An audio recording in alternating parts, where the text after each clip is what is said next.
Okay. Yeah, I don't know if everybody's back yet, but maybe I just start slowly repeating some of this. I mean, I have to write down anyway some things I did yesterday. Okay, so yesterday I introduced a number of quantities, each associated to an operator system inside the matrices over for me, always finite Hilbert space. So these were the following. I had alpha of S is the maximum Q such that there exist vectors psi m in A with the property that psi m prime outer product is orthogonal to S. So for m different from m prime. And I introduced as an upper bound this theta of S as the maximum norm, or the largest eigenvalue really, of 1 plus m, such that 1 plus m is positive semi-definite and m is orthogonal to S. And okay, I reported some issues with this. I mean, I made a claim that it's not multiplicative and that, well, that for various reasons it's not satisfactory. So just for whatever reasons we introduced this completion here. So the sup over all auxiliary Hilbert spaces of theta S tensored with the matrices over C.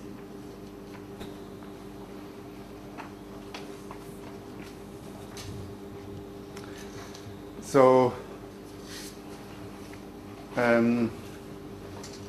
so I want to use a few minutes, let's say first half hour of today, to complete the story of yesterday, to discuss a few nice properties of this functional here.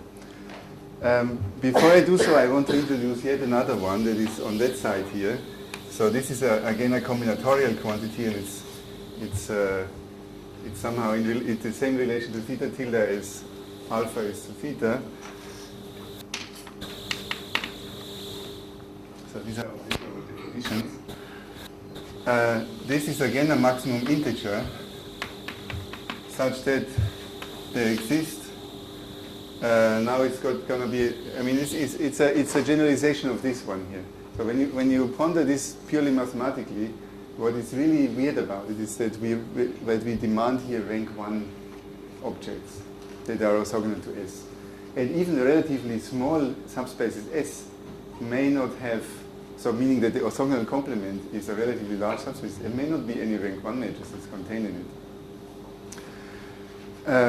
Whereas over here, we're just talking about any matrices, which is much more, I mean, structurally meaningful. Rank 1 is if making a constraint on the rank that is kind of the remnant of the combinatorics here. So let's try to drop this. And this is how we do it. I need another Hilbert space, so like over there. I need, I need several Hilbert, I need 2 Hilbert spaces, A0 and a state on A0, and I need a Hilbert space C and isometries Vm going from A0 to A0C.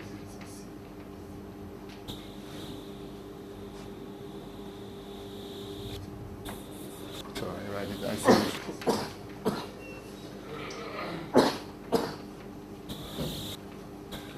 With the property that for all m different from m prime,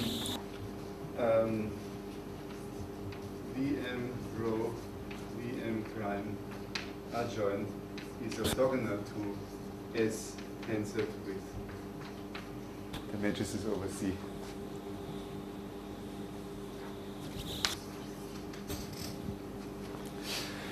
So this one here I called the independence number because of this because of the analogy with the independence number of a graph.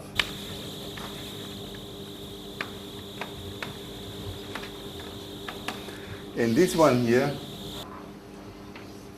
I would like to call the entanglement assisted.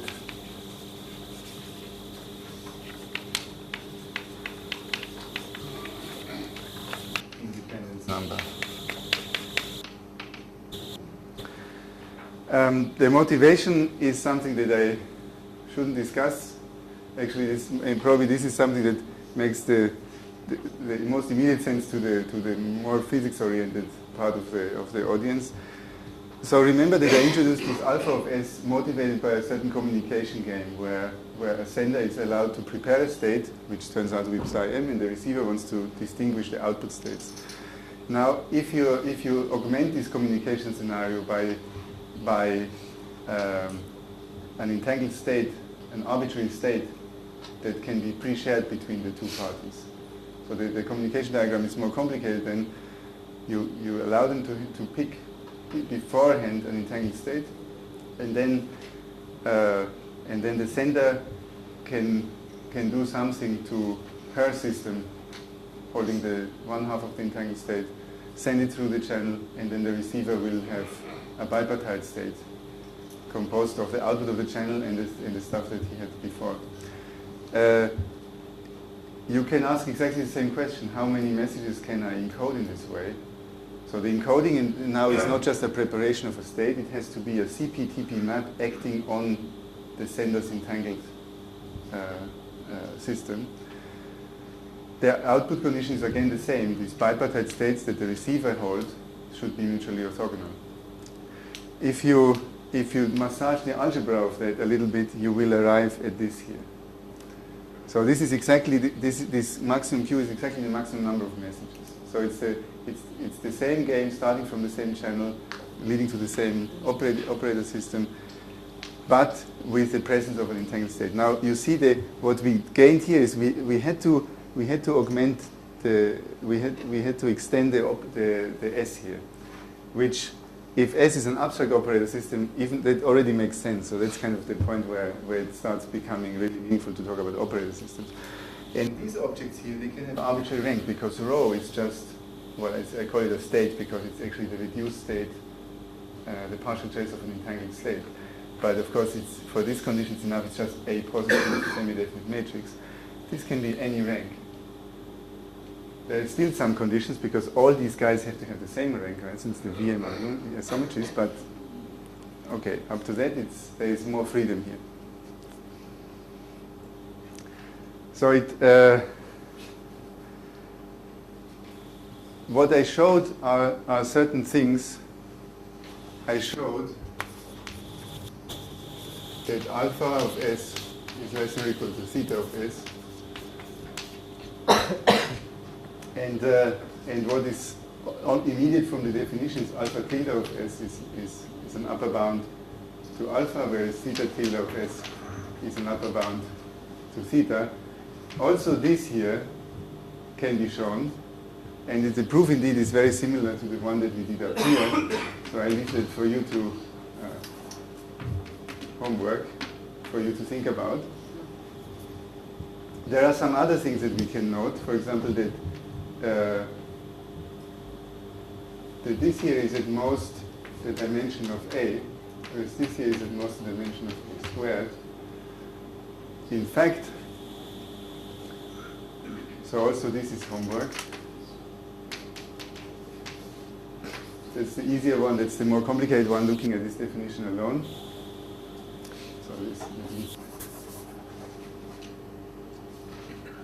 So we did this already. In fact, what is also true, and it's another homework. Maybe they're optional. You have to really pick one. If S1 is contained in S2, so if you increase the operator system, then alpha can only decrease. And likewise for alpha tilde, theta tilde. So these are things that most of them you can read off directly from the definition. Or by some very small calculations. Yeah, so this inequality here may be the main reason why we might be interested in this theta tilde.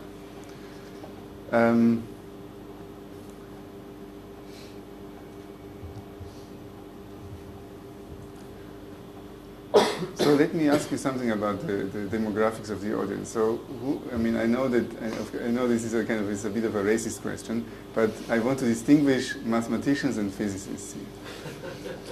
It's hard maybe for some of you to make a choice which one you are, but I would like to understand what's the kind of the composition around more or less. So who thinks they're a physicist? And mathematician? It's half-half, it's really half-half.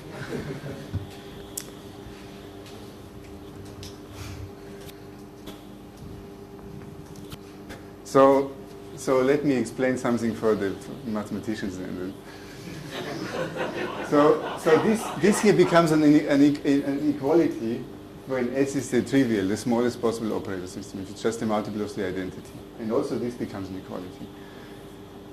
In fact, if S is the multiples of the identity, then also even alpha tilde is equal to dimension of A squared. Why is that? That's something, the theta tilde is equal to A squared, that you just have to understand this optimization problem. For alpha tilde, you have to decode this kind of thing. The easier way is to think about what can you do if Alice and Bob share an entangled state and they are connected by a perfect channel. So the simplest case, of course, is just a qubit. It's a two-dimensional system.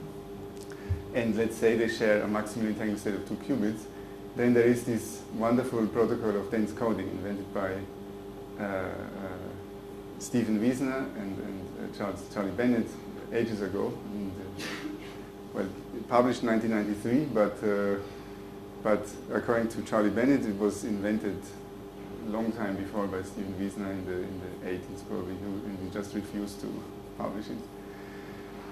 So that's a way of manipulating one half of an entangled state by 4 different unitaries, such that you end up having 4 different mutually orthogonal pure states. And that's quite easy. So let me just put this as an example here. So S is equal to C, the multiples of 2 by 2 matrices, so that's the identity channel. So the entangled state is this one.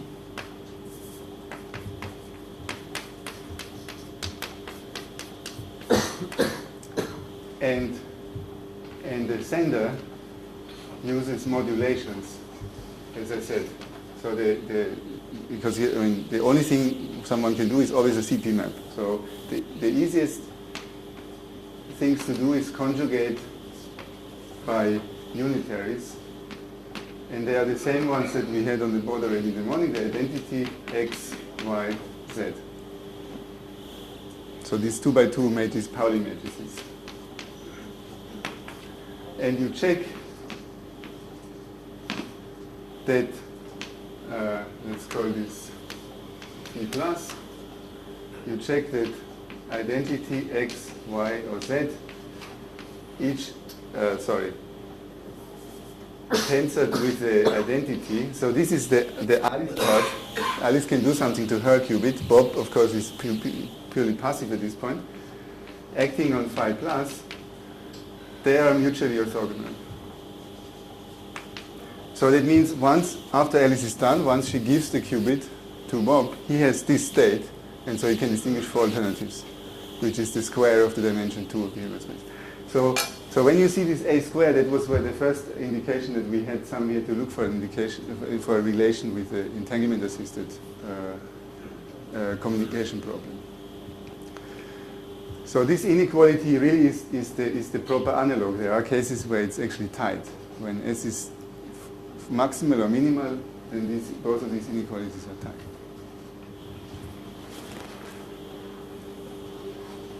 So yeah, this is dense coding. Huh?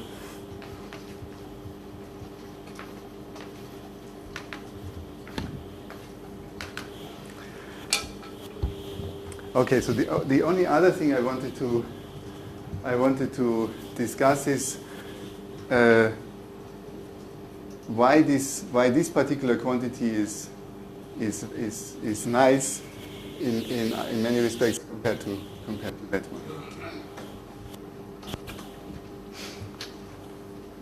So as I think I showed yesterday already, that it's easy to see that theta of S1 tensor to S2 is larger or equal than the product. And clearly this is imparted on theta tilde.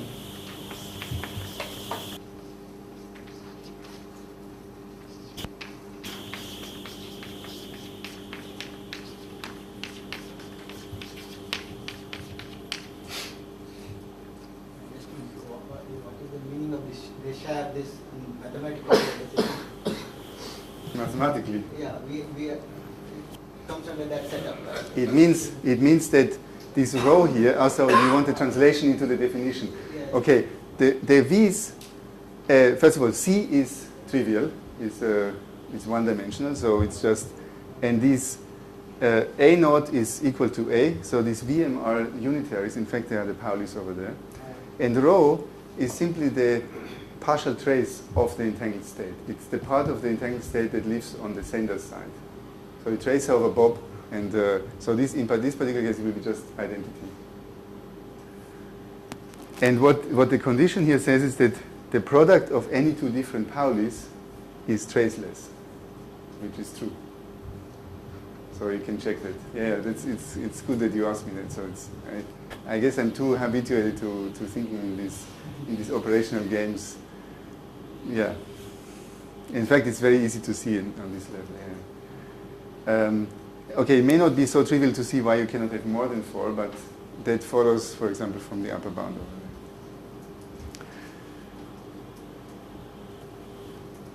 there. Okay.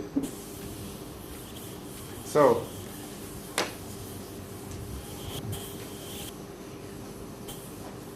I promised that I will show some semi-definite programming, which is not exactly functional analysis, I guess, but in quantum information problems, it's or I guess in physics problems in general, it's a natural thing to creep up, simply because the concept of state requires positive semi-definiteness. And so if you want to reason about states or the family of all states, you invariably have to reason under semi-definite constraints. So very often it's natural to think of your problems as an optimization question. So theta tilde of S, I said. So let's look at theta of S tensor L of C.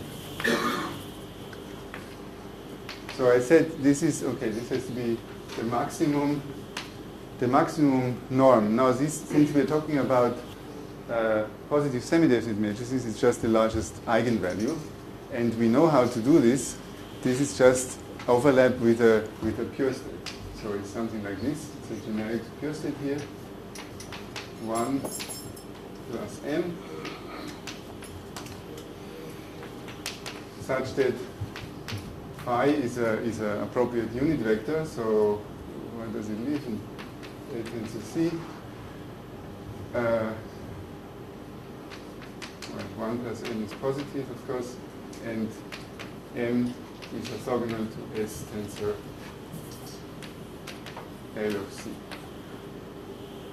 So, of course, this is the same as saying that m is an element of S orthogonal complement tensored with L of C. Right? That's the same. Even if you don't see it right now, you will see it in a minute. I don't dwell on it. So how can we... So at this moment it looks even worse, because now it looks like I have even a nonlinear constraint here because I want a unit vector, and I have a multilinear function here. It doesn't look very nice.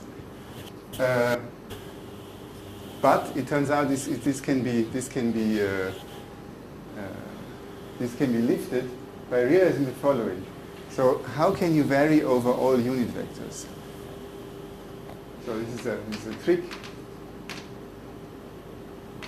that's assuming that the dimension of C is at least as large as that of A.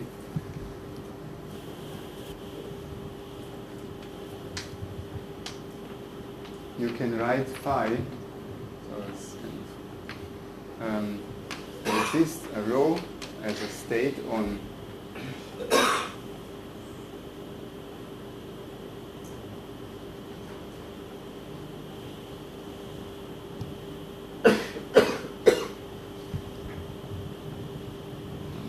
which way did I need it? Give me a second.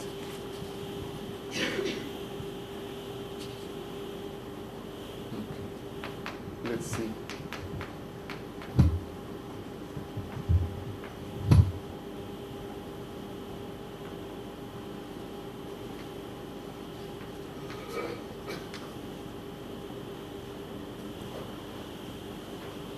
Okay. Let me do this only if the dimension is equal, because this will be a state on C, and because the dimensions are equal, I will treat them as isomorphic. So phi is simply the sum with an arbitrary chosen basis, which I will fix for the moment, like this. So this is a non-normalized vector.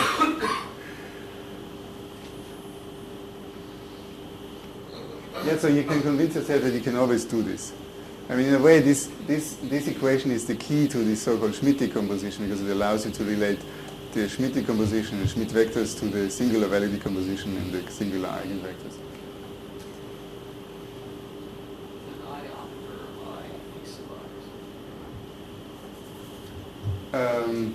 No, it's just. Okay, quickly with the two. Oh, I see. I'll try again. So phi is simply the sum over I. So this is an element in A tensor C. And it's the sum over I. Okay. I tried to write a bit larger, sorry. So how does the trick help us? Well, it's just inserted here.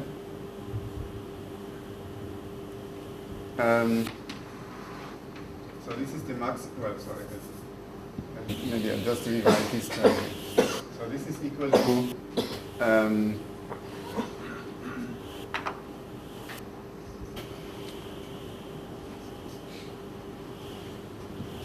if I just plug it in and contract here, so identity of course is a tensor product of identity here, tensor identity there.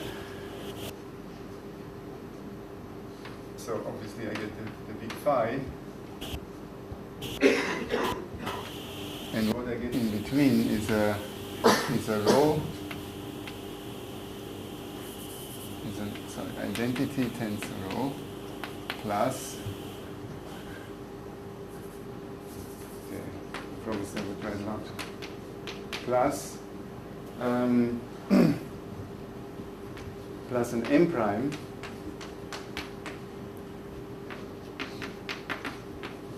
equal to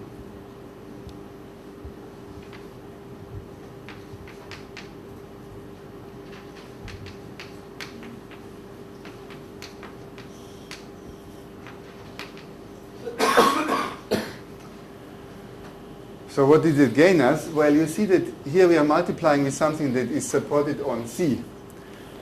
And our M was in this space.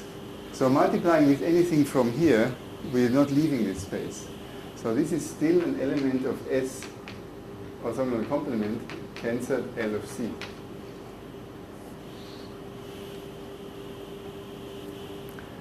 And another condition that we inherit is that obviously sandwiching a positive semi-definite operator with anything on both sides, it will still be positive semi-definite. So 1 plus rho plus m prime is positive semi-definite. And of course I also have rho is positive semi-definite and trace rho is equal to 1. So it's the state here.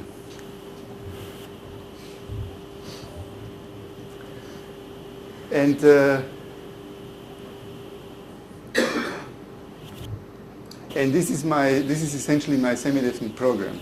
So of course that worked if the dimension of C is equal to A. So of course, since I take the sup, I can always assume that the dimension of C is large enough. It's larger than A. What do I do if it's actually strictly bigger? Well, I realize that I have here an optimization over these vectors. So the Schmidt decomposition, I mean the Schmidt form of this vector, it will only require dimension of A many dimensions in C. So I can identify a subspace of C that is enough to take care of phi. And then I can do the same trick. So for each such subspace in C, I can just do the same thing. And here, and each of these subspaces, as long as the dimension is equal to that of A, will lead to exactly the same optimization. The only thing that's left now is optimizing over this row. Yeah, so this shows the following, that theta tilde of S is the maximum of the overlap 1 tensor row plus n prime. And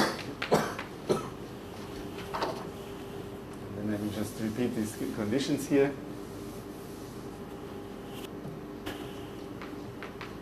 Such that m prime is orthogonal to S tensor L of C. Trace of rho is equal to 1. 1 tensor rho plus m prime is positive semi-definite, and rho itself is positive semi-definite, which I'm not sure if it's, probably it's not included in there. So the variables here are m prime and rho. All the constraints are either linear equations or semi-definiteness constraints. And the function that we want to maximize is a linear function of the variables, right? Because this big phi is just a constant. And in addition, I have that the dimension of C is equal to the dimension of A. So that as a corollary, we learned that in fact over here we could have chosen C isomorphic to A. So this is an example of a semi-definite program. So this is SDP. So it's a special case of a convex optimization problem. And the convex optimization problems, they have a dual theory. So I don't want to introduce the theory of convex optimization and discuss the duality. What I will do is I will just write down a form of the dual. What is the max over? The max is over all variables that satisfy these conditions here. So this is the function. It's a certain expectation value, and you're maximizing over all rho and m prime that satisfy these constraints here. Phi is fixed, right? Phi is this here. It's just a fixed vector.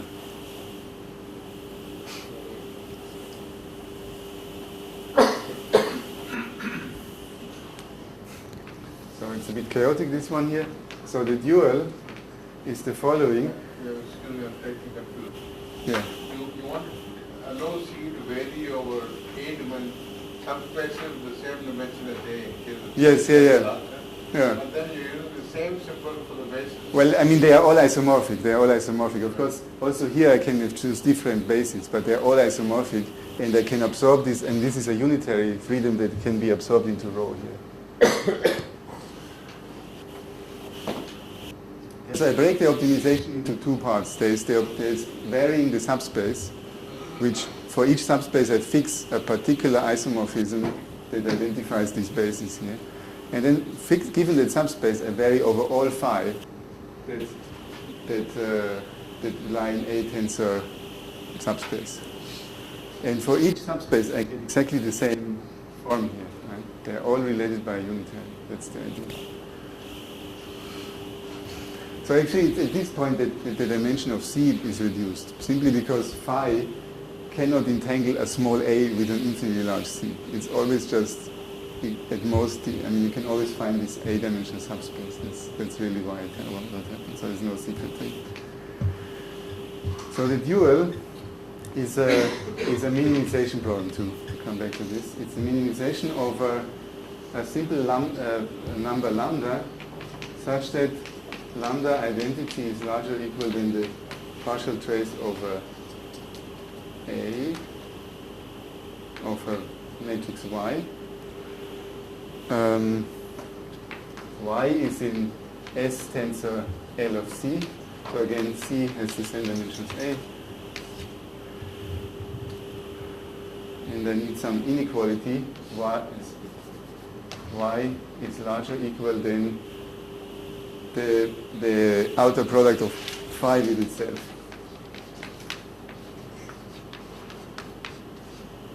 So that's also a semi-definite program.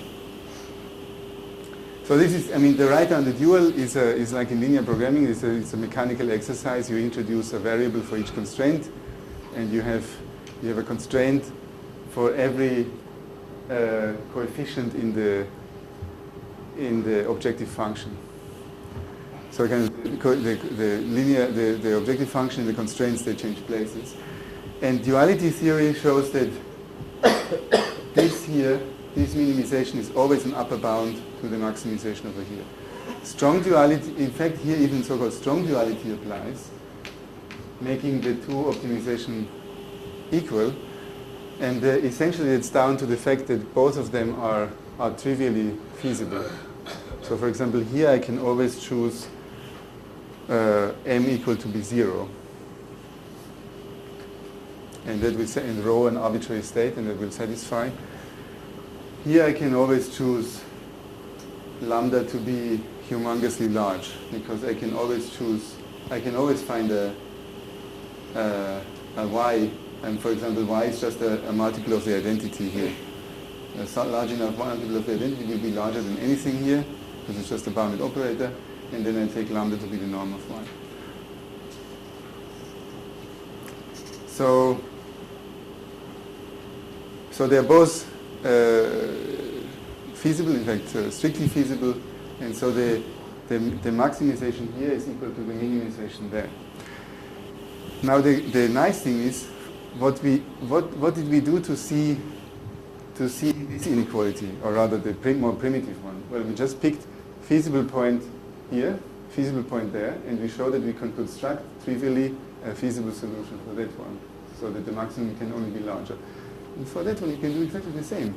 You pick, for S1, you pick the feasible solution Y1. For S2, you pick a feasible solution Y2. And you can see very quickly that the tensor product of those two is feasible for S1 tensor S2. And so this form here can be used to show that you also have this inequality. So that's why the dual SDP. So that means in the end we have equality.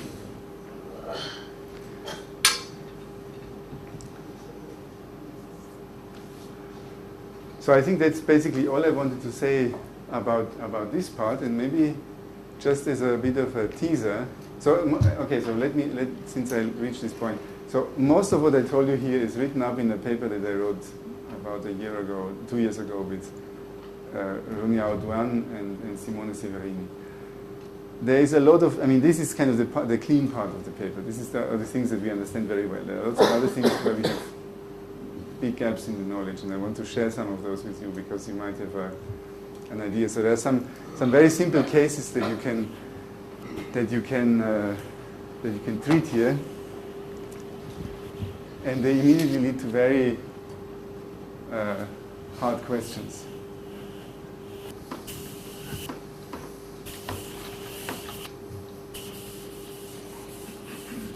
So yesterday already somebody asked me, so can't you do these things if S is kind of a very small subspace, a very big one? And at least for theta and theta tilde, you can see why this is a good question, because the orthogonal complement, either the orthogonal complement is very small, that means S is a large subspace, or if S is small, then we can try to use this formulation here, because we have very few degrees of freedom. So I want to pose you a question to do with the largest possible non-trivial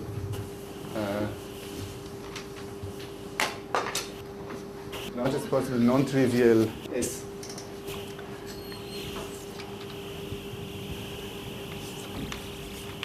So this is now in n by n matrices because I have to write it down as a particular set of matrices. I would like to have the orthogonal complement with respect to the trace inner product of the following diagonal matrix n minus 1 like this. So the orthogonal complement of S is just this matrix here.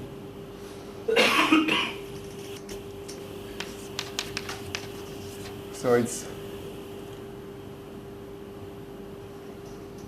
easy to see that theta tilde of this S is equal to n.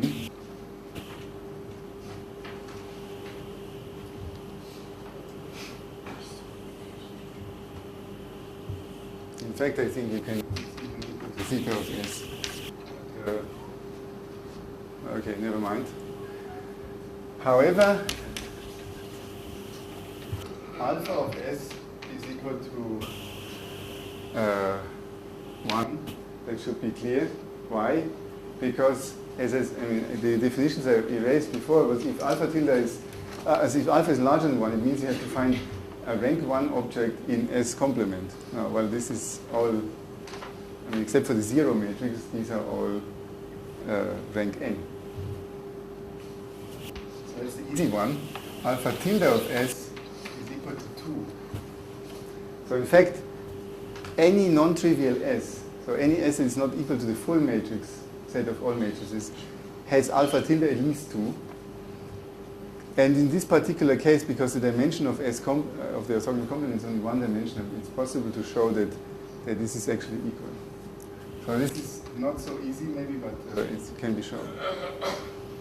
So this is a very interesting case because it shows a very large gap between our bounds. Right? So n can be arbitrarily large. This will always be 2. So the question is,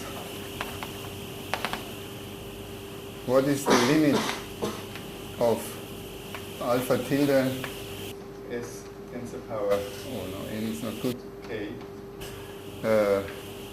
log of it 1 over k going to infinity. So this would be in operational terms, we would like to call this the entanglement assisted zero error capacity of the channel or of the operator system.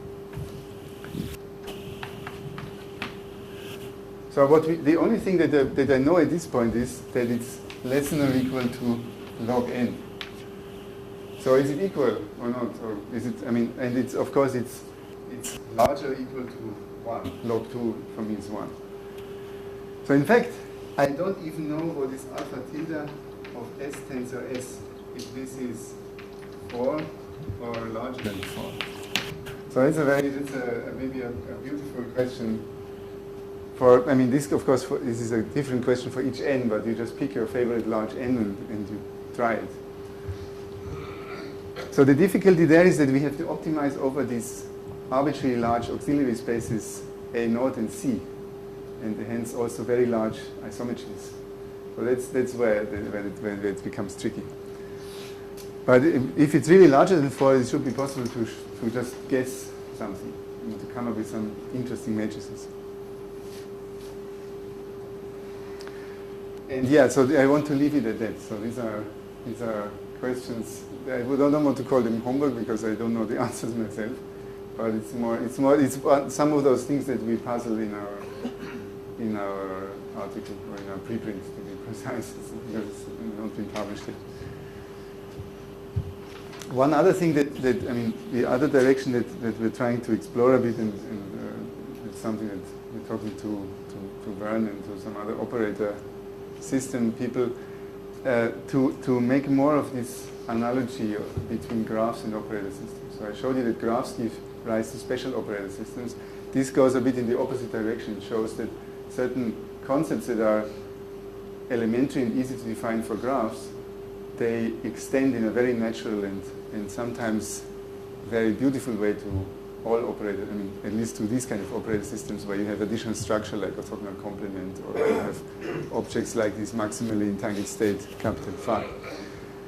The class of channels where alpha tilde and alpha are equal.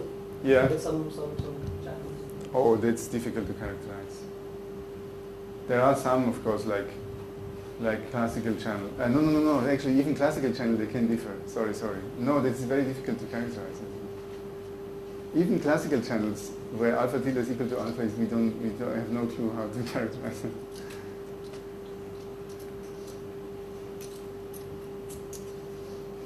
So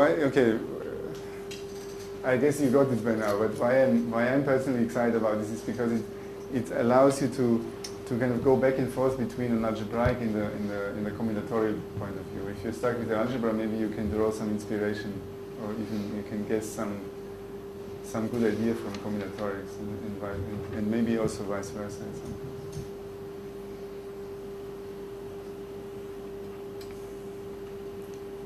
So any other questions about this? Because I would like to close this. This is basically the closure of my first lecture, and I would move on to the second topic, which is rather different. Is it known that this quantity is finite? Is CUE of S? Oh, yeah. So because this is always bounded by the dimension squared. So as long as the dimension is finite, yeah. And what about its additivity? Well, there are simple cases where alpha is equal to alpha tilde, and there are very simple cases, including those where we know that alpha is not additive, is not multiplicative. So I mean, okay, I glossed over there's a lot of combinatorics. So it was Shannon who realized in the classical case that it all boils down to consideration of graph theory. The simplest in his article he goes through all small graphs. I don't know, up to 6 or 7 vertices. And essentially the only one that he's stuck is the one is the 5 cycle. So it's 5 vertices and 5 edges in a cycle. So independence number of that is 2. Because by pigeonhole principle, any 3 you can find 2 that are neighbors. However, the independence number of the product of this graph with itself is 5, not 4. It's also something that he realized already, and it took until Lovász to figure out what is the asymptotics, and that was only because Lovász had access to this number. It turns out to be square root 5 for the pentagon.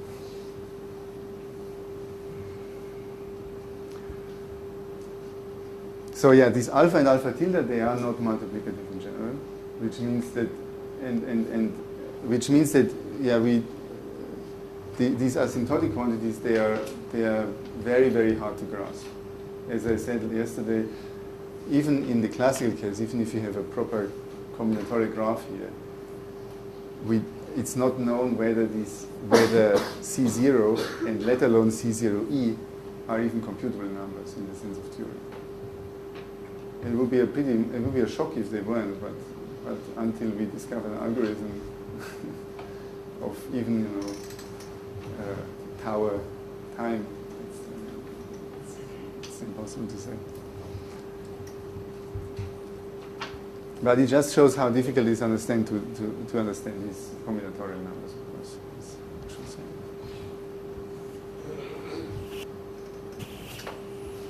Yeah. So another thing is, as I said, as I mentioned yesterday, I did not and will not mention many references. I just said dense coding over there and find it yourself.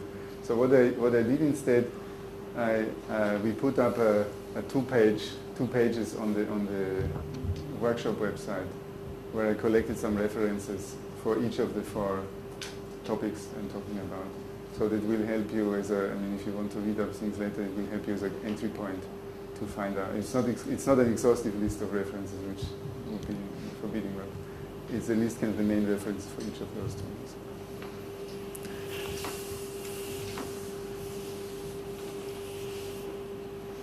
Okay, let's start over there.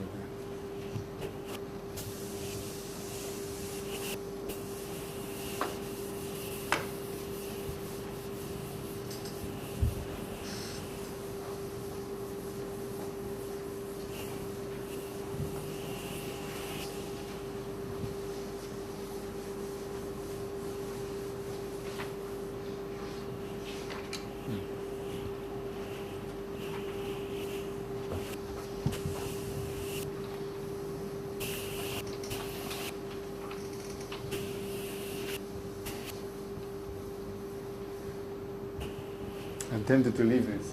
It's almost a price question. I mean, if you can solve it, I give you $20 US.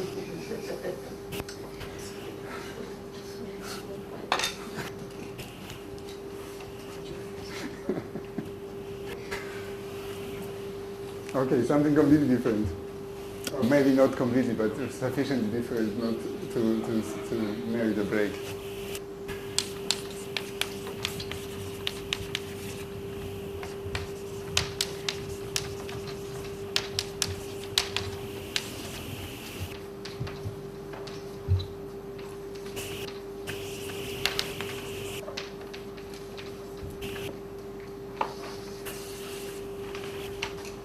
So, I should try to start in the right order. So first of all, for a positive semi-definite matrix, and more especially for a state in some space, the entropy, more precisely for non-entropy, is this minus trace rho log rho,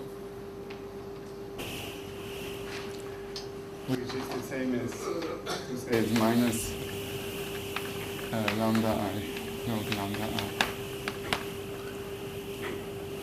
Rho is the spectrum of rho is this lambda 1 to lambda dimension of A. So at least each eigenvalue the appropriate number of times. So this spectrum is really a multiset in this case.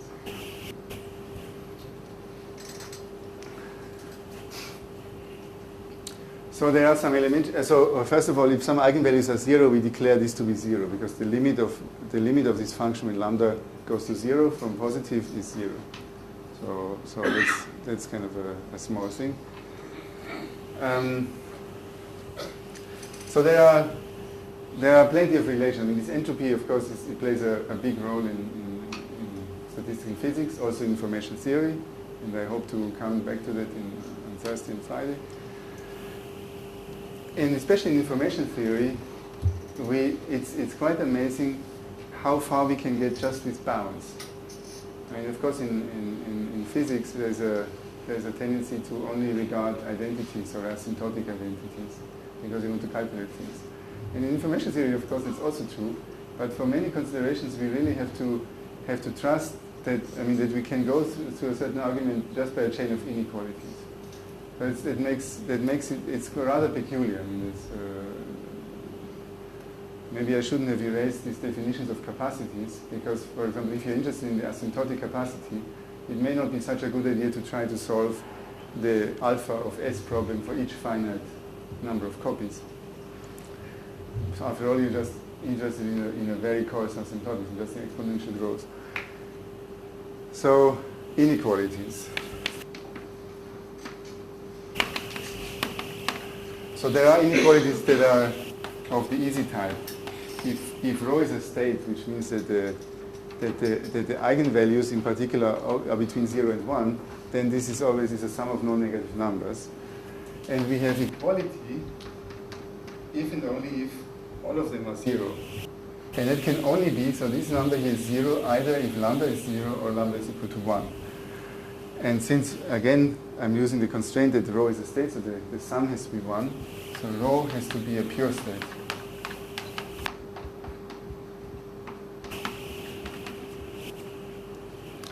So that should get you into the mood of the characterization. We want to understand things like this when it's an inequality saturated.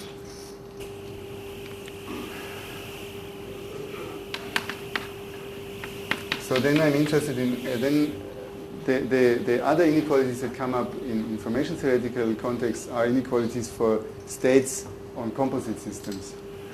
So for rho, a state in A tensor B. So let me put it this way, rho AB. So we have rho A is simply the restriction. It's the restriction of A, rho AB. We have S of rho less than or equal to S of rho. Okay. Let's test it rho.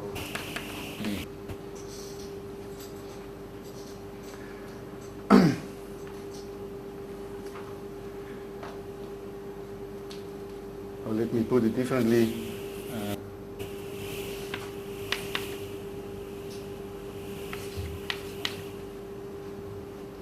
So this particular linear combination of entropies of different reduced state is positive or zero.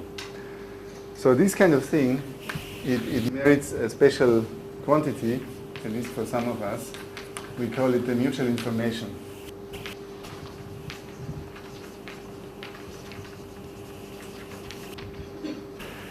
So in the notation, I'm a bit sloppy because obviously it depends on what are the subsystems in your composite systems, how you identify A and B in the tensor product. Of course, it also depends on the state, but I'm behaving like a probabilist. I'm only mentioning the random variables, and the mutual information is equal to d of rho AB with respect to sigma, that is rho A tensor rho B.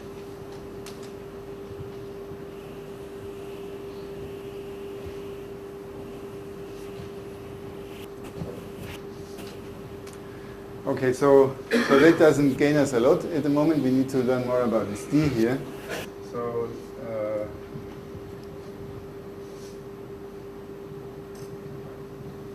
maybe I exaggerate a bit. To be honest, I don't want to prove this.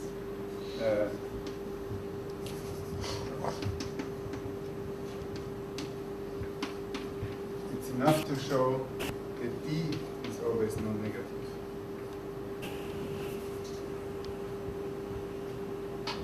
And in fact, you can show that this is larger or equal than trace of rho minus sigma squared for states, for rho sigma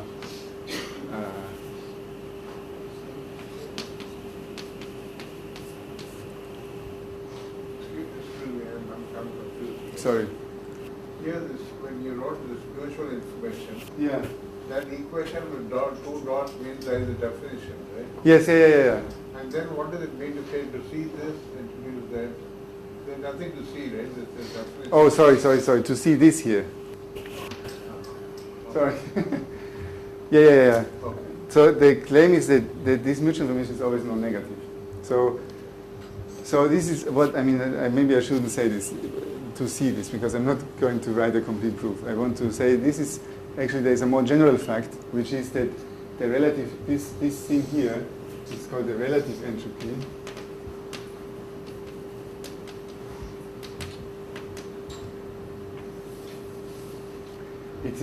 It's actually more general and enough to see that the relative entropy is positive or zero.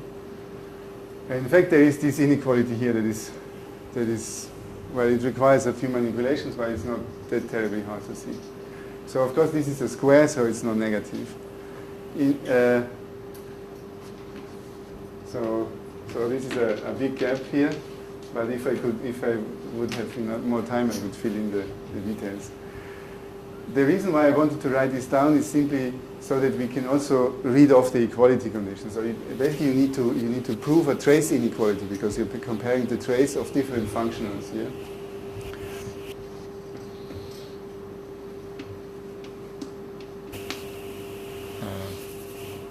Equality conditions.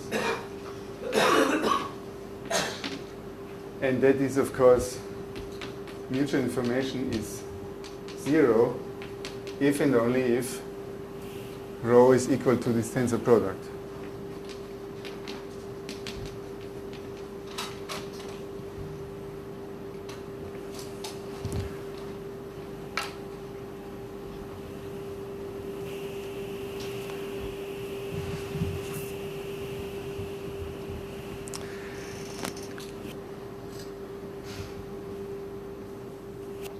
So you may ask, what is so special about this inequality? Well, it turns out if you're only after linear inequalities, so in the sense you're allowed to write down a linear combination of entropies of the same state reduced to various subsystems. And so we can play this game also for a 3 and 4 and multi-party system. Then we have an exponentially growing number of reduced states. Each of them has its own entropy. You can write down various linear combinations. You can ask which are the ones that are universally positive or 0. Now for bipartite systems, this is essentially it. So we have the positivity and we have this subadditivity, or the non-negativity of initial information. For a 3-party, there is another inequality, and that's it. Nobody ever has discovered another inequality. So all the more party inequalities, they are reduced to these two, and then the third one I will write down now. It's an open problem if there are others.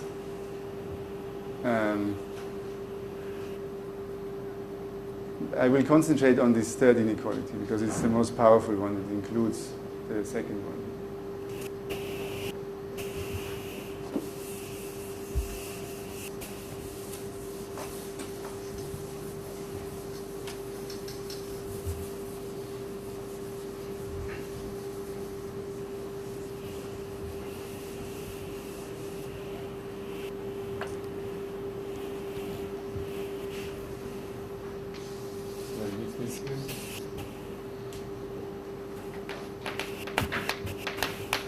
So for rho, state in A tensor B tensor C.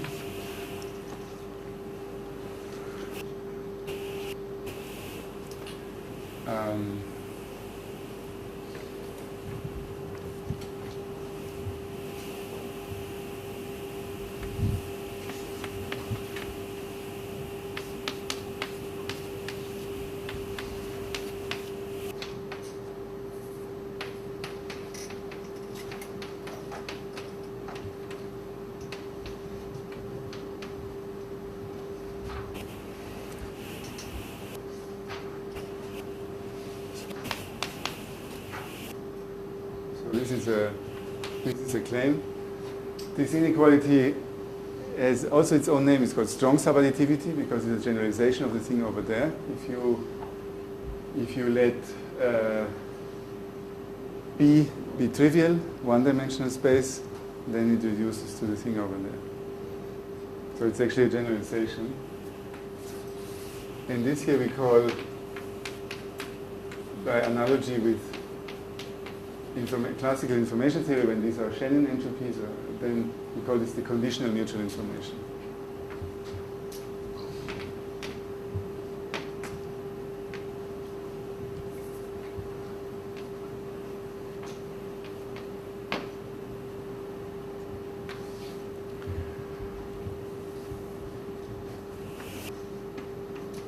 So note that we can actually build this linear combination from terms of the form Roman 2 over there.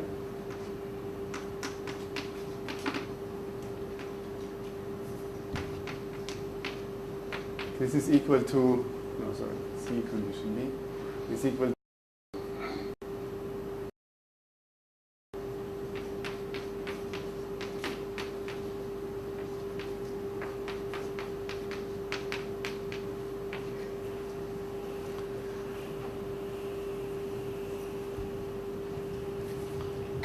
so this is just noticing that there is some cancellation. There is an entropy of rho A that's also appearing here with a minus sign. And then I will use the relative entropy formulation. So this rho ABC relative to rho A tensor rho BC minus the relative entropy between rho A B with respect to rho A tensor rho B.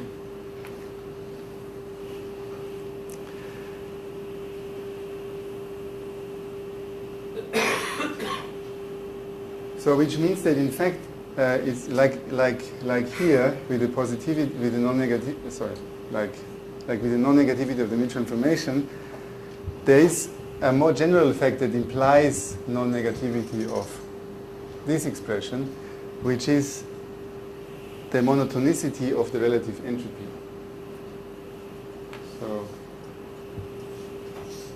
So larger equal to 0, it follows from relative entropy of rho sigma is larger or equal than the relative entropy of T rho, T sigma, for all rho sigma states on a generic system, and T CP-TP map that maps A to some other system T.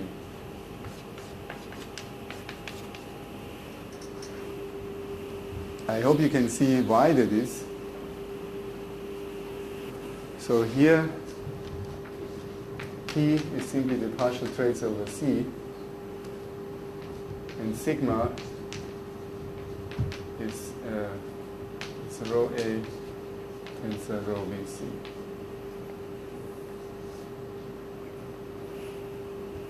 Yeah, so our Hilbert space is A tensor B tensor C here. The map is the partial trace, so it goes from ABC to down to AB. And yeah, the states are these. And after I trace out T, I get exactly those two. T is partial trace. T, yes, yeah.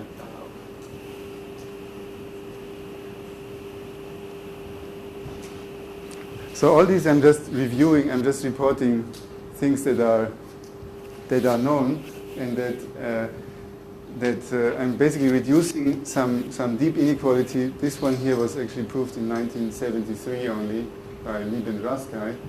For example, the ordinary subadditivity, it can, with a bit of staring at the definition, it can actually be done by with elementary means. So this requires some rather more advanced matrix analytic tricks. So I'm just reducing this to another problem that looks even harder. But in fact, actually, it turns out, so I think Petz has a very nice review paper where she shows that, in fact, this monotonicity inequality of this contraction property of the relative entropy is equivalent to the strong subadditivity property of the entropy. Have you given the reference to the Ruskal paper? It's in one of the papers that's there. So yeah, it would have been a good idea for the review.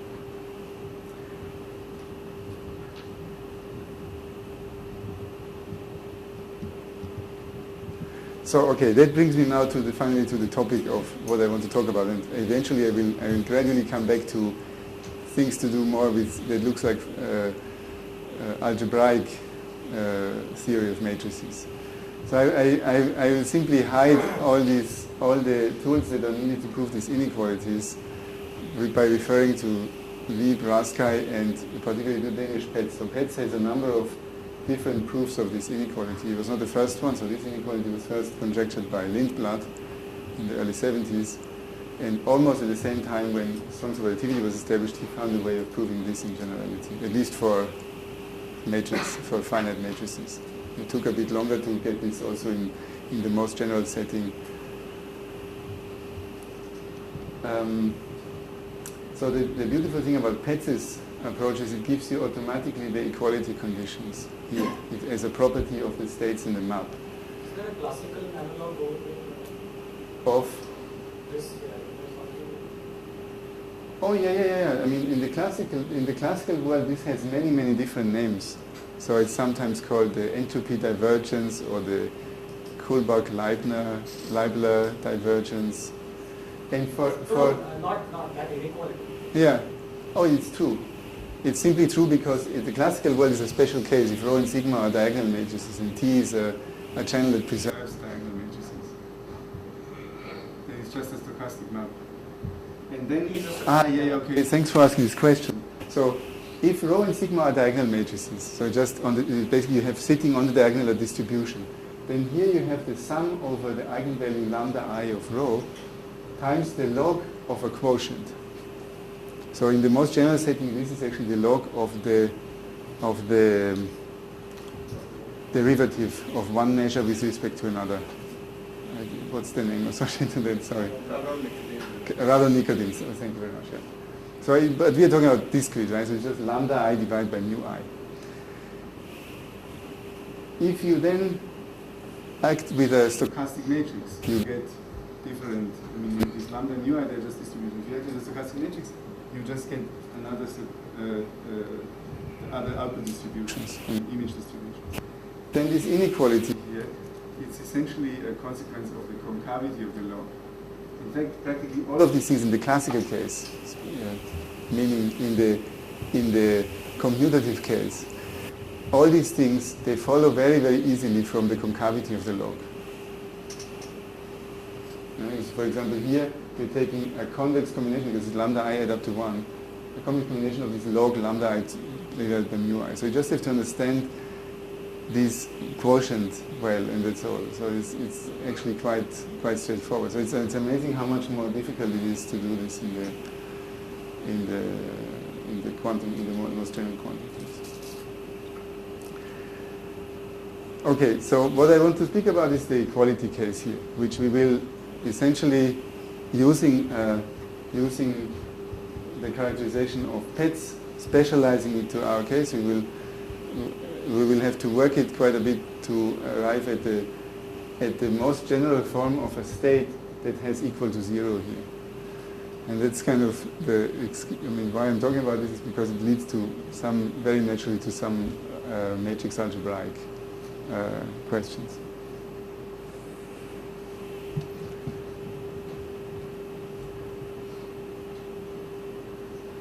Okay, I think I'll just start over again.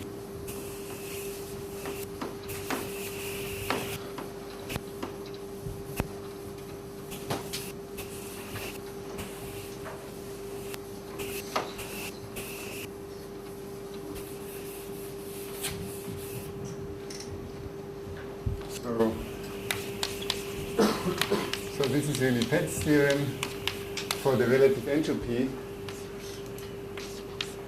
P of rho sigma is equal to P of T rho T sigma with the same assumptions over there that rho and sigma are states and T is completely positive and trace preserving. If and only if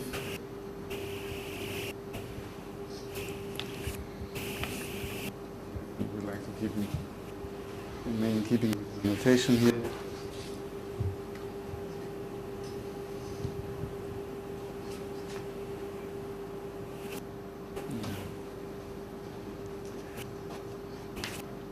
T prime T rho is T rho for the following map. So T prime is going to be a completely positive trace preserving map that goes the other way, back from B to A.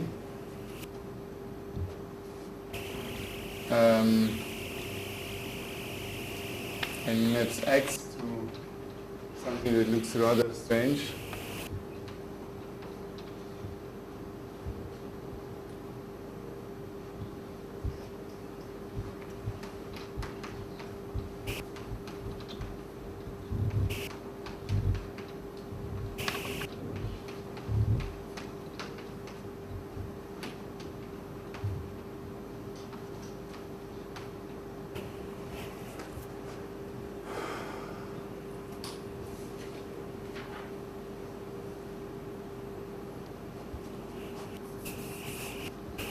Oh yeah, that's another assumption that I left out. Assuming that T sigma is faithful. So that's as a matrix, it's strictly positive definite. So that's otherwise, this definition only defines T prime on the range of T sigma, which wouldn't be a bad thing. I mean, in the end, this assumption is really without loss of generality. What you simply do is you restrict B, the target space, to the support of, to the range of sigma. So this is completely positive in trace preserving, I guess. So T star is the adjoint map, the Heisenberg picture.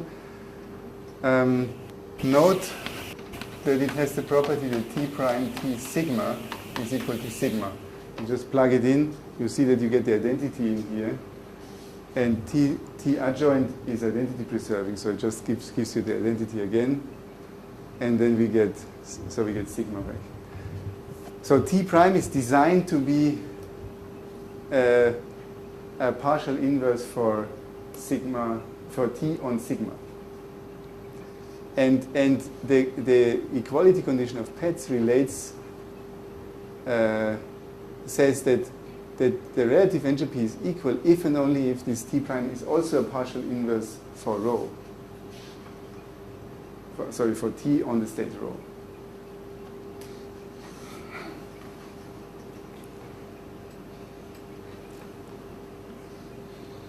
And it's quite interesting that you can actually write down this map here. It's a particular map that Petz discusses quite a lot in his book on quantum entropy. That it is referenced in the list. It was rediscovered discovered in different contexts because it's actually so.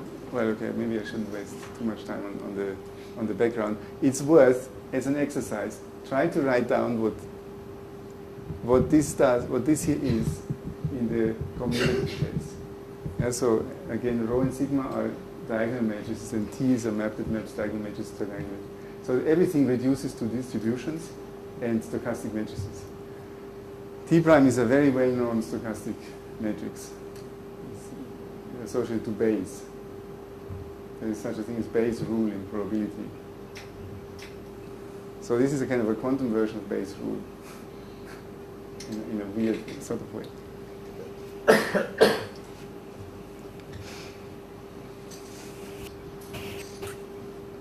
Okay. Yeah. We want to apply this, right? So we would like to learn something about, because we have a rather special case. We have a special structure of sigma, and we have a very special structure of the map T here.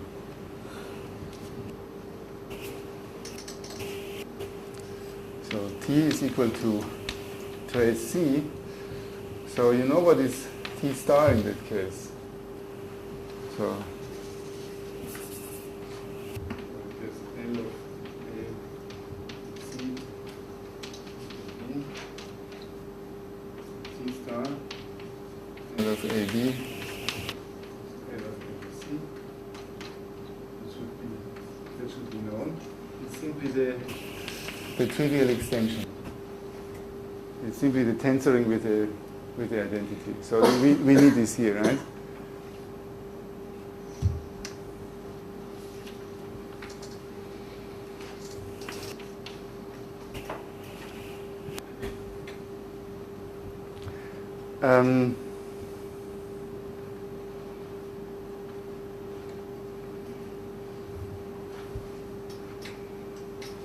So I said before that, this partial trace, there's a tendency of viewing this really as a map on the whole space, but really it's a tensor product between simply the trace on a particular matrix space, tensored with identity map on A, on the matrices of A, tensored with an identity matrices on B.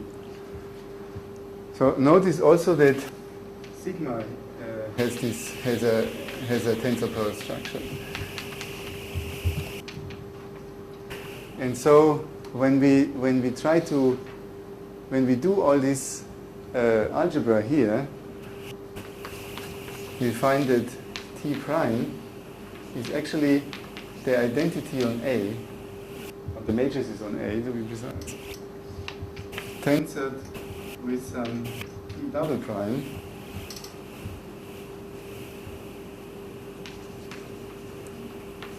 where T double prime, so this is now a map from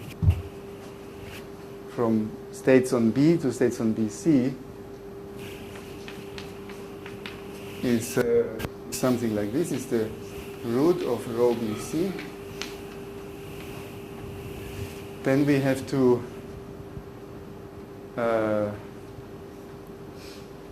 have the inverse here, so this is rho B to the minus a half, x rho B to the minus a half, tensored with the identity on C, square root rho BC.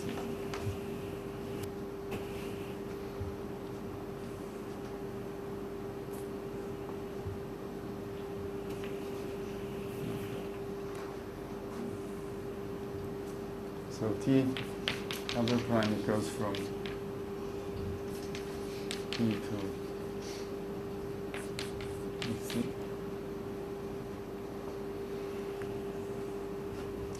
Yeah, so this particular structure here, it's because we just can do this calculation. We see that every single object here has a tensor, has the nature of a tensor product across A and something else. So we can do this. We can separate these two calculations, and that's how we get this. So that's very important part of the consideration. So maybe I'll just write down what we obtained so far.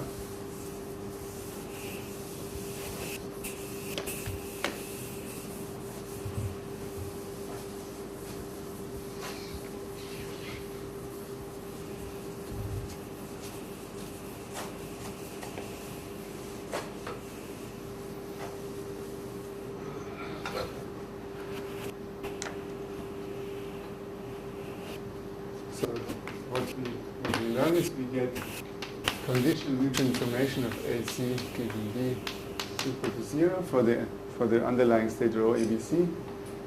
If and only if, well, we just apply this here.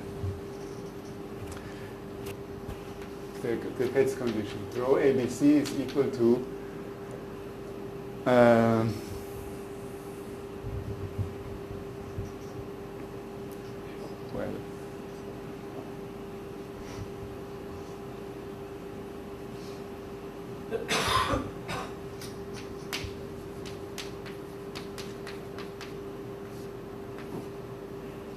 acting on the rho LB, where T double prime is the thing over there, X squared over C to the minus and a half.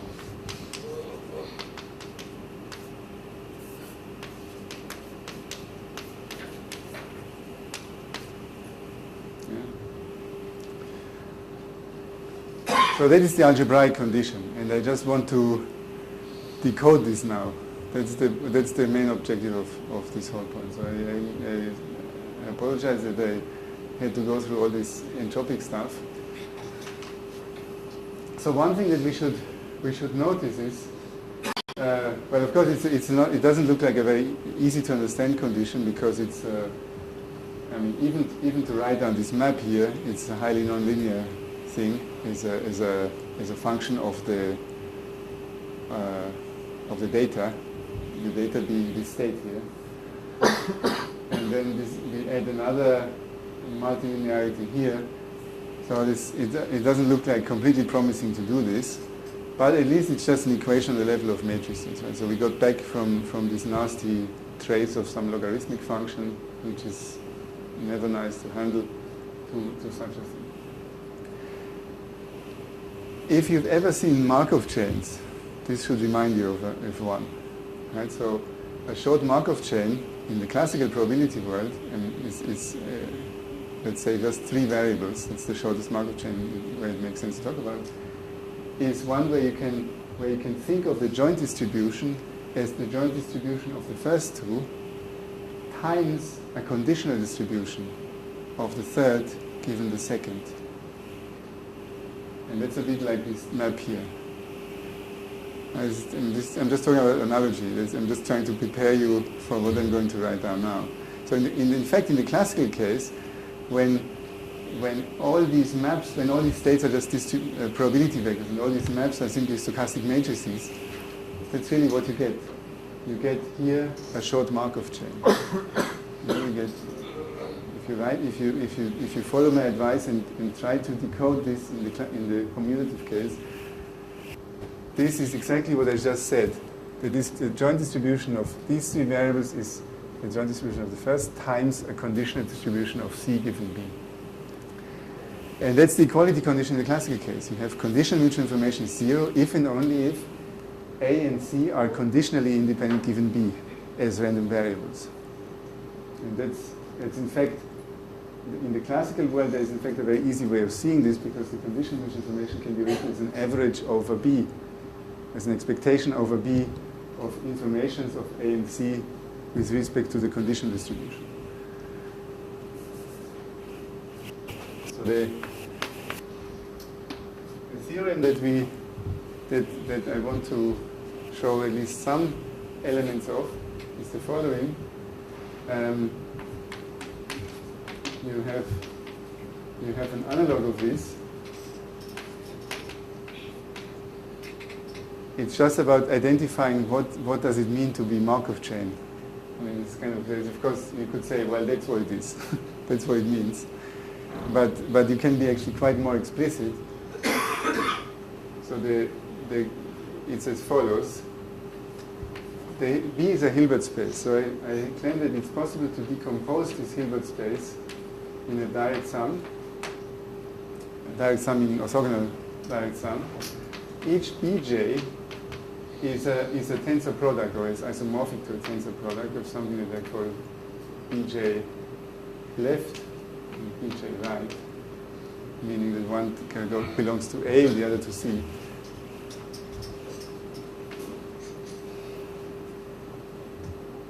So this means there exists such a decomposition, and such that I can write rho ABC as a sum, which turns out to be actually a direct sum, or in the following way. So I want to use states here, so that's why I introduced probability distribution.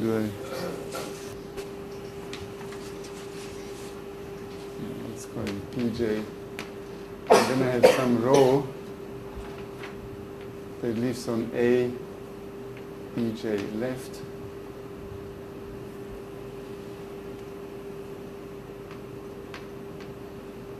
Let's call him alpha here.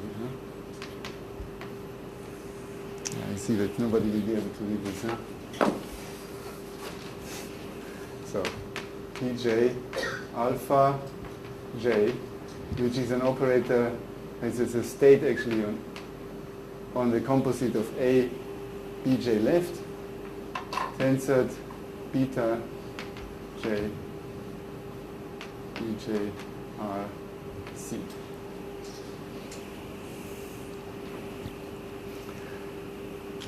So this is the Markov chain condition, and again in the classical case that's what it boils down to, because another way of thinking about the Markov chain condition is that there's nothing special about the ordering ABC. You can of course also go from the other way around. This is essentially the space rule. You can always start on the right hand side and do the other way. In fact, you can start in the middle and multiply the distribution of B with a conditional of A given B and multiply with the condition of C given B. And that's the most elementary way to think about it. And that's just what we're doing here. So this J here is an index that is manifest in the B system. Since there is this orthogonal sum structure, there is, for example, the state here shares the orthogonal sum structure. In the system B, there is a measurement that identifies J with probability 1. There is a projection on Bj. It will project exactly onto this part here. Given this J, A and B are in a tensor product. A, of course, may be correlated. Maybe there is a joint state, maybe even an entangled state between A and some part of B.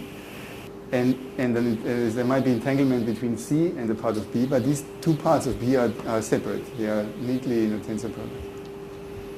Yeah, so that's the structure. So this is quasi, let's just say this is similar to Markov.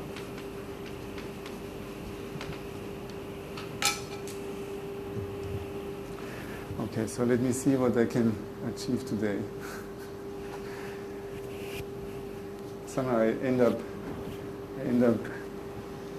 playing like Scheherazade, always leaving something for the next.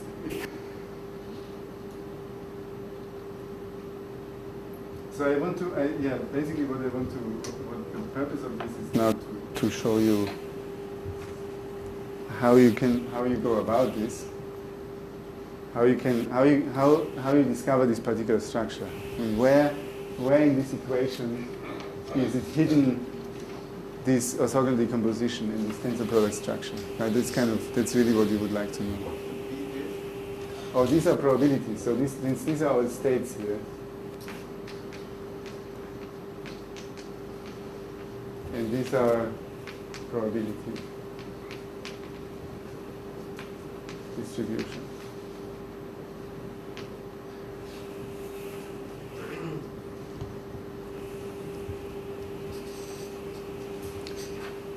Yeah, so I mean, to say it again, this if and only if here is an existence over all the things here, there exists such a decomposition, such that each bj can be decomposed in this way, such that there exist alphas, betas that are state on the appropriate tensor products, and there exists a probability distribution such that the rho AB can be written as a sum.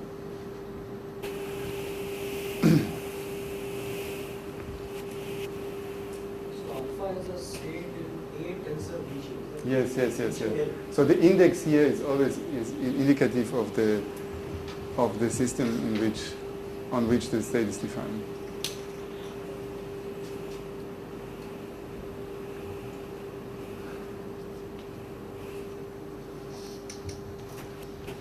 Okay, then allow me to start the proof or give you the outline of the proof.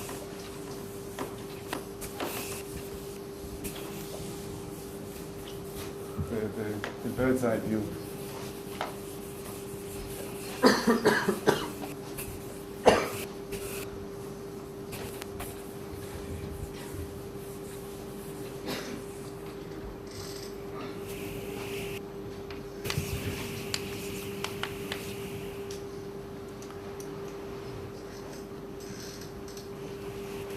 So we have rho AB equal to the identity on A tensored with T prime prime followed by the partial trace. And I'm using the fact that it's a one-side inverse. Acting on rho AB. So that's the secret. We have to, I mean, this we don't really need the full equation over there. The larger part of the analysis is basically just understanding this fixed point relation.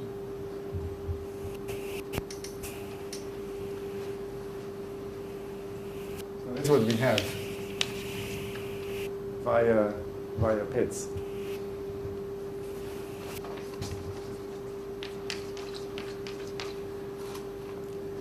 I need to use this fact that the map itself has a rather peculiar structure. It is the identity on the A system. So how does it help me? Well, one of the things, and it's probably a physics idea, is it means that whatever the map does, it commutes with actions on A. So let's, for example, consider projection on A, abstract or an expectation value on A. It means that trace C after T prime prime acting on mu is equal to mu for all mu equal to trace of M tensor identity and rho AB. Sorry, not trace, it's trace over A. So this is a matrix over B. Yeah.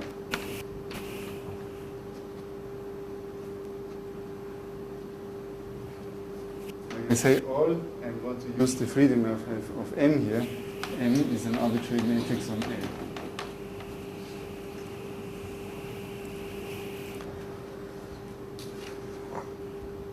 So that should be obvious, simply because this multiplication with A commutes through here. I mean, it commutes in the sense because identity of acting on M is M. So just multiply both sides with this M and trace out A. And in fact, you can convince yourself that it also goes the other way around. That's just linear algebra. That's simply, what this, the opposite direction, what you use is that each element in the tensor product is a linear combination of products. So if you don't believe it now, you will believe it after lunch if you think about it a little bit.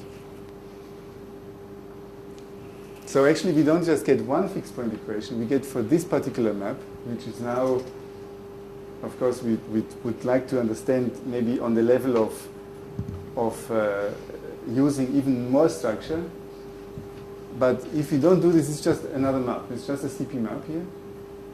And it has a lot of fixed points. So what can we do with fixed points? So let's call this here F, because I want to use it quite a lot. So this goes from B to B.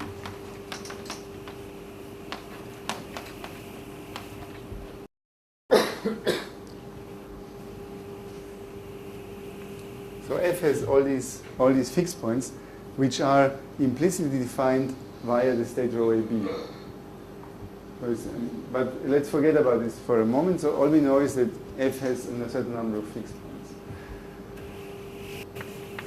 So first of all, we study the adjoint map.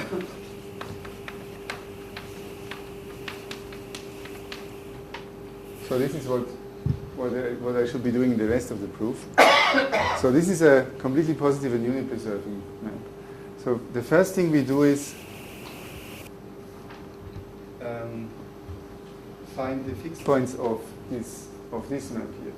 This is a smart move because it's known that the fixed points of a completely positive unit-preserving map, they form an algebra. Rather than, unlike the fixed points of a completely positive trace-preserving map, that is just a set of states. There is no multiplicative structure. So the set of X such that they are left invariant by F star.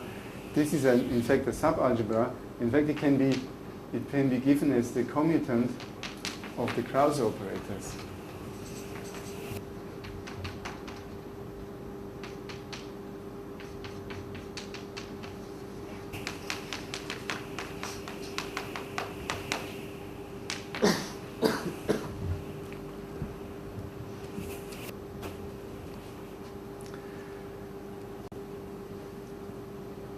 So the same fixed points, the same fixed states, and the same fixed observables are of course obtained if I just iterate this map.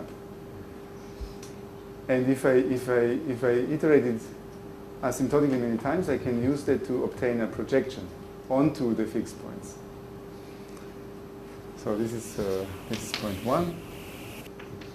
And point 2 is we write a map P, which is the limit of F to the K,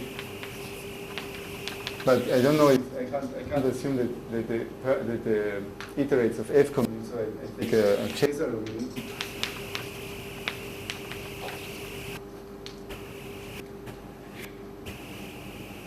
This is CPTP, and it projects. Sorry. Also, it has the property that P of mu equal to mu for all mu above. And also, of course, its adjoint has the same fixed point algebra. And at that point, we use this structure theory of matrix algebras and their associated projections. So in the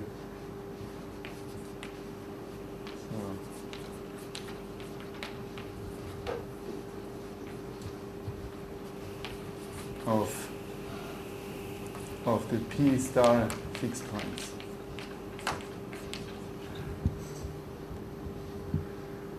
So it's known that in the finite dimensional case, any such matrix algebra is just a direct sum. It's isomorphic to a direct sum of matrix algebras. And the only way a full matrix algebra can be represented concretely as matrices in potentially bigger space is by matrices tensored with the identity. And that's where this structure will come from. So we get this direct sum decomposition, and the fixed point algebra, it has some non-trivial action on here and the identity on there. So that is where the structure comes from. And then we just have to translate it back into what it does to the state. But if I would do this, we would miss lunch. So I apologize that I'm already over time. So it's just a preview for again, first half hour tomorrow morning. So, this matrix algebra, you get the range of the projection. It's not necessarily sitting there as a subalgebra, though. It's just, it has this peculiar multiplication to make it sit as a subalgebra, but it's not necessarily the multiplication of your space. Does that give you difficulties? No, it does. So this, you mentioned multiplicative domain. So this, I mean, because the map goes from the space to itself. This F star, I restricted to the fixed points. This F star is really a homomorphism. It's the same matrix multiplication. The projection is a different thing. The projection, it involves, so we also need to understand how do you project from the big algebra to the smaller one, to the subalgebra. And that is where those states over there will come in.